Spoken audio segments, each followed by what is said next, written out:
Labbay oyi. Ishga ketib qoldingmi, bolam? Ha, ishga ketdim. Ha, 2 dona shashlik yegim kelganda o'g'lim, olib kelib berasanmi? Xo'p bo'ladi onam, hozir olib kelib beraman. Xo'p. Qo'shni, kecha futbol ko'rdingizmi? Shuncha o'ralmay qoldim deyk. Uxlab qoldim. Assalomu alaykum qo'shnilar. Yaxshimisizlar, charchamayapsizlarmi? Shunaqa zo'r momentlar bo'ldi.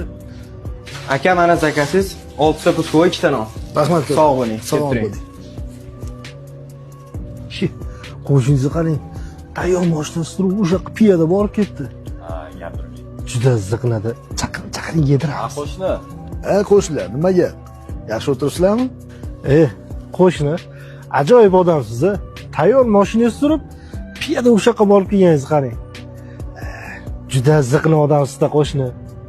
Ha, gapingiz to'g'ri. Mashinam bor, pulim bor. Lekin yoshligimda bir gap eshitgandim. Agar qaysi farzand onasini xursand qilish uchun yoki onasini taomlantirish uchun yer bosib yursa, Xudo uni har bir bosgan qadami uchun 7 qavat yerni og'irligicha ajr berar. Shuning uchun har doim piyoda borib olib keladi. Yaxshi o'tiringlar. O'zingiz gap bilib olasiz, qo'shni.